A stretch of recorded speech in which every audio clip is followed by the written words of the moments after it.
자, 이제 제 80강 강의를 들어가도록 하겠습니다. 자, 이번 강의에서는 주택임대차보호법, 이것도 여러분들이 민법에서, 특별법에서 배웠던 부분이었죠. 자, 주택임대차보호법에서 이제 내용을 한번 살펴보겠는데요. 자, 주택임대차보호법 적용 범위가 있습니다. 적용 범위는, 자, 주거용 건물의 전부 또는 일부의 임대차에 대해서 관해 적용한다. 주거용 건물에 있어서 전부 또는 일부라는데, 자, 일부라고 하는 부분은요, 자, 주거용이 전체적으로 사용하는 부분에서 일부가 주거 외의 목적으로 사용해도 일단은 적용이 된다 이렇게 합니다. 근데 일부는 아주 조그만 일부가 아니라 전체가 주거용으로 사용하고 있는데 그 일부, 아주 조그만 일부가 다른 용도로 사용될 때 그것도 적용된다라고 볼 수 있는 거예요. 자, 그러면 임차주택의 일부가 주거 외의 목적으로 사용되는 경우에도 적용되는 부분이고요.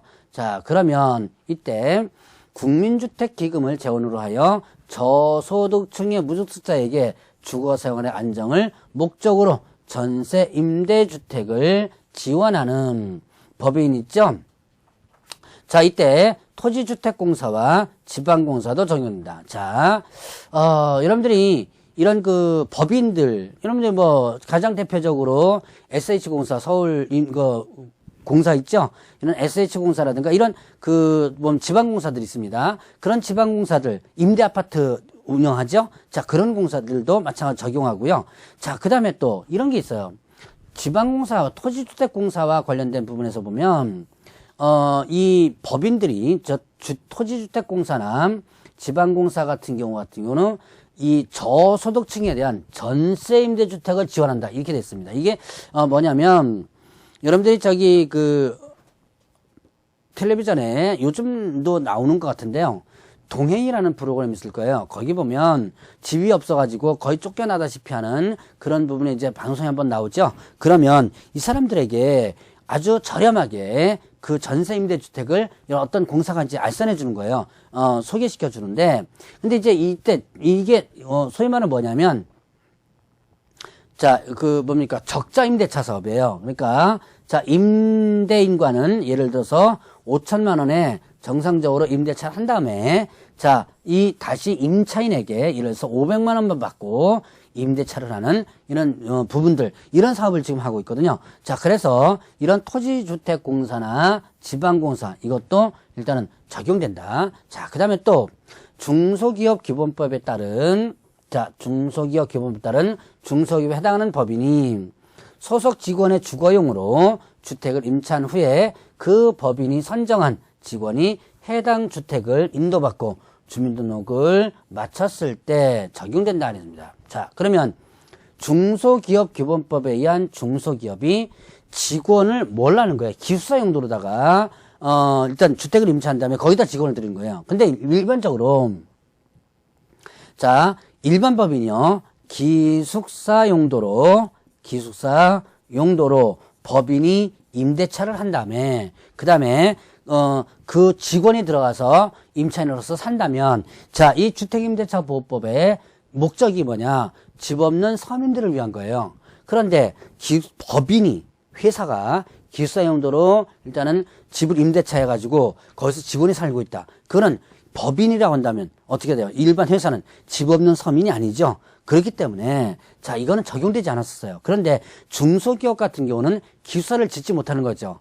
그래서 주변 지역에 단독주택 같은 걸 해가지고 기숙사 용도로 하고 있는데 주택임대차법 적용되지 않아서 불편한 부분이 상당히 많았습니다. 그래서 2년 전에 이게 새롭게 들어왔던 내용이에요. 그래서 중소기업기본법에 따른 중소기업도 일단은 이 법을 적용한다. 자, 그러면 일단은 대항력이 있는데요. 대항력은 점유와 주민등록을 마친 때, 자, 대항력이라는 뭐예요? 대항할 수 있다. 누구한테 대항할 수 있는 거예요? 제3자에게 대항할 수 있는 거죠. 자, 집이 팔렸습니다. 자, 집이 팔렸으면 새로운 집주인이 나오죠. 새로운 집주인이 어떻게 한 거예요? 야, 내가 이제 새로운 집주인이니까 너 나가라. 라고 할 수 있겠죠? 바로 그때 나는 못 나가겠다라고 정당하게 대항할 수 있는 것이 바로 대항력이라는 거죠. 자, 그러면 이때 대항력은 점유와 주민등록, 자, 인도죠, 인도와 주민등록을 마친 때 다음날 0시부터 이렇게 대항력이 발생하게 됩니다. 이건 인도, 점유와 주민등록은 이건 뭐예요? 하나의 대항 요건입니다. 자, 그러면 대항력 발생 요건인데요. 대항력과 관련된 판례는 상당히 많습니다. 많은데 제가 간단한 건 몇 개만 일단 설명했고 나머지는 여러분들이 민법에서 주로 이런 판례 부분들이 배우니까 민법에서 더 보충을 해보시기 바랍니다. 자, 다가구 주택의 경우에는 집원까지만, 다가구 주택은요 집원까지 전입신고는 해도 되지만 다세대 주택의 경우에는 뭐다? 동호수까지, 집원에다가 동호수까지 이렇게 했어요. 자, 다가구 주택 같은 건 어떻게 돼요? 소유자가 한 사람이죠. 그 다음에 여러 가구가 사는 거예요. 그러니까 소유자가 한 사람이니까 집원까지만 해도 되는 겁니다. 그런데 다세대 주택 같은 경우는 건물 한 동에 소유자가 A, B, C, D 각각이에요. 그래서 집원까지만 하면 이 건물 안에 어느 누구네 집에 사는지를 모르죠. 그래서 동호수까지를 정확하게 기재하라고 되어 있습니다. 자, 그러면 전입신고 시 집원을 임차인이 잘못 기재하여 후에 수정한 경우라면 수정한 날에 다음 날부터 발생을 하고요. 자, 그 다음에 주민등록은 그 가족 주민등록으로도 가능하다 이렇게 됐어요. 자, 임차인이 잘못해가지고 했다면 수정한 다음 날부터 대항력 발생하는데, 그런데 담당 공무원이 잘못한 거예요. 담당 공무원이 잘못했을 때는 이때는 바로 대항력이 발생한다. 자, 그 다음에 가족 주민등록까지도 일단은 포함이 되고요. 자, 간단하게 이 정도까지만 한번 구분하고 넘어가고 확정일자를 일단 보죠. 자, 확정일자를 받으면 대항력 이외에 자, 후순위 권리자보다 우선해서 변제를 받을 수 있는 우선 변제권을 취득한다 그래요.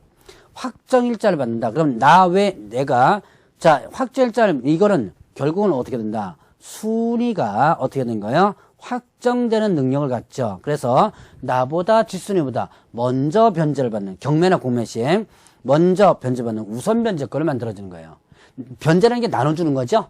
나눠주는 건데 자, 집이 팔리면 경매로 그 대금에서 권리자에게 이렇게 나눠주게 되거든요. 그 나눠주는데 거기에서 순위대로 나눠주는 거예요. 그 순위가 발생되는 거죠.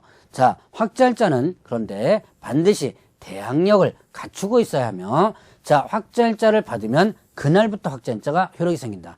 자, 확정일자는 반드시 뭐가 있어야 돼요? 대항력이 있어요. 대항력이 있는 상태에서 확정일자를 받는다면 그날부터 그 확정일자 효력이 발생이 됩니다. 그러면 대항력이 없다면 대항력이 발생되고 나서 일단 확정일자 효력이 발생되는 것이죠.